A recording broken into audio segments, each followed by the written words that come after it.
రాయదుర్గం పట్టణంలో కురిసిన భారీ వర్షాలకు ముంపు ప్రాంతాలు జలమయమయ్యాయి. తారా జిన్నా వద్ద వర్షపు నీరు ఇళ్లలో ప్రవేశించడంతో ప్రజలు తీవ్ర ఇబ్బందులు ఎదుర్కొన్నారు.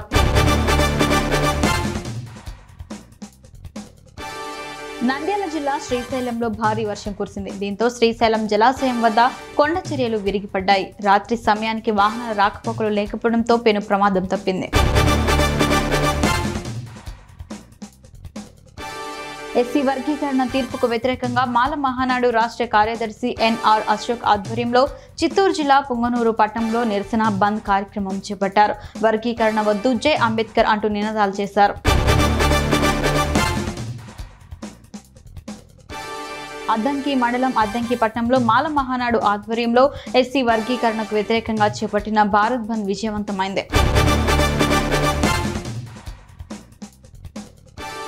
Dhatri mothers breast milk bank వంటి పర్మనెంట్ ప్రాజెక్టులు ఏర్పాటు చేసిన లయన్స్ క్లబ్ సంకల్ప సేవలు ప్రశంసనీయమని Lions Club district governor E V Eshwar Kumar, past governor doctor Badam Balakrishna, మంజులూరి విశ్వేశ్వరరావులు పేర్కొన్నారు.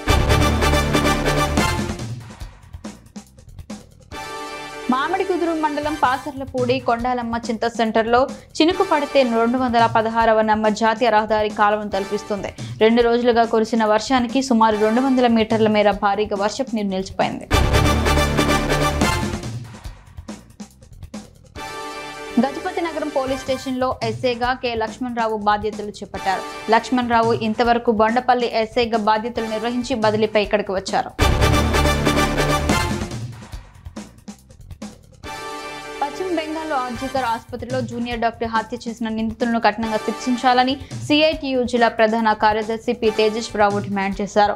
ఈ మేరకు శ్రీకాకుళం నగరంలో ప్రజా సంఘాలు, సిఐటియు నాయకులు నిరసన తెలిపారు. బెల్లంపల్లి 100 పడకల దవాఖానాలో విధులు నిర్వర్తిస్తున్న అవుట్సోర్సింగ్ కాంట్రాక్ట్ ఉద్యోగులకు పెండింగ్ వేతనాలు వెంటనే చెల్లించాలని Telangana medical health outsourcing and contract trade union రాష్ట్ర సంయుక్త కార్యదర్శి నారాయణ డిమాండ్ చేశారు. వరంగల్లోని లోకల్ బస్సుల విషయంలో ఆర్టీసీ నిర్లక్ష్యం వహిస్తోంది. సమయానికి బస్సులు నడపక విద్యార్థులు ఇబ్బందులు ఎదుర్కొంటున్నారు. బంగ్లాదేశ్లో హిందువులపై జరుగుతున్న దాడులను తీవ్రంగా నిరసిస్తూ జోగులాంబ గద్వాల పట్టణంలో హిందూ సంఘాల ఐక్యవేదిక, బీజేపీ, బజరంగ్ దళ్ నేతలు గద్వాల బంద్కు పిలుపునిచ్చారు. తానూరు మండల కేంద్రంలోని ప్రాథమిక వ్యవసాయ సహకార సంఘంలో ఎరువులు అందుబాటులో ఉంటాయని సీఈఓ భూమయ్య ఒక ప్రకటనలో పేర్కొన్నారు.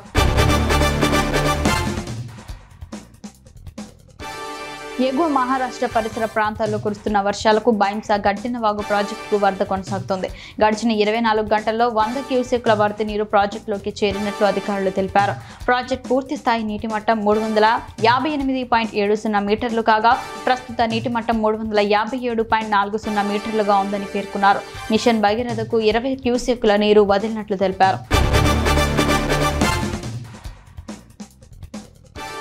విజయవాడ సింగ్నగర్లోని మాకినేని బసవపున్నయ్య స్టేడియంను ఎమ్మెల్యే బోండా ఉమామహేశ్వరరావుతో కలిసి ఎంపీ కేశినేని శివనాథ్ సందర్శించారు. స్టేడియంలో జరగాల్సిన అభివృద్ధి పనులను ఎంపీ కేశినేని శివనాథ్కు ఎమ్మెల్యే బోండా ఉమామహేశ్వరరావు వివరించారు.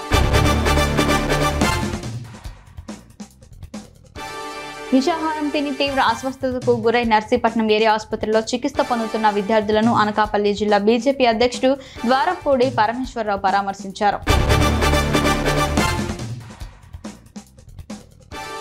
అమృతలూరు మండల పరిధిలోని కూచిపూడి శివార్లో తెల్లవారుజామున టిప్పర్ లారీ 33 kV విద్యుత్ లైన్లకు తగిలి 10 స్తంభాలు విరిగిపోవడంతో మండల గ్రామాల్లో విద్యుత్ అంతరాయం ఏర్పడింది.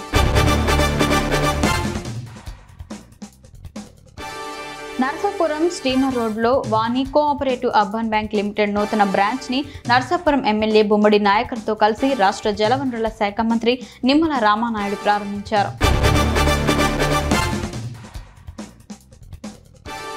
రజకులపై జరుగుతున్న దాడులను అరికట్టాలని, సాంఘిక బహిష్కరణ చేసిన వారిని శిక్షించాలని తెలంగాణ రజక వృత్తిదారుల సంఘం జిల్లా ప్రధాన కార్యదర్శి వెంకటేశ్వరరావు డిమాండ్ చేశారు.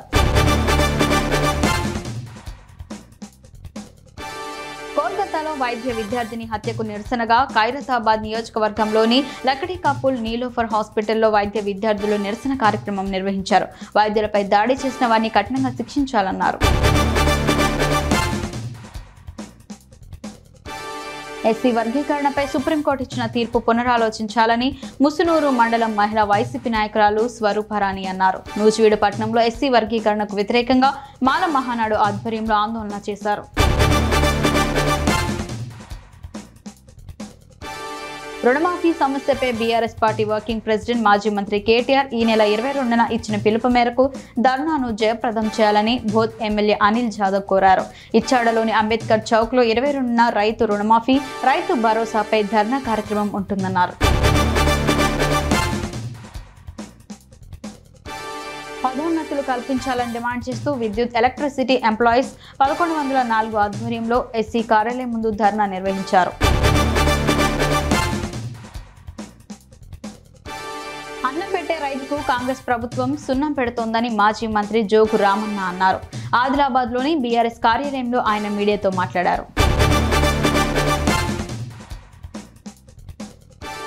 ఫైనాన్స్ తీసుకున్న డబ్బును ఎగవేతకు ప్రయత్నించి పోలీసులను పక్కదారి పట్టించిన లారీ ఓనర్ అడ్డంగా దొరికిపోయిన సంఘటన మిర్యాలగూడ రూరల్ పరిధిలో చోటు చేసుకుంది.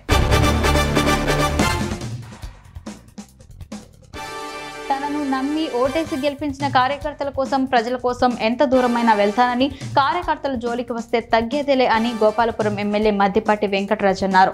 ఈ సందర్భంగా దేవరపల్లి మండల కేంద్రంలో నిర్వహించిన జనసేన ఆత్మీయ సన్మాన సభలో ఆయన మాట్లాడారు.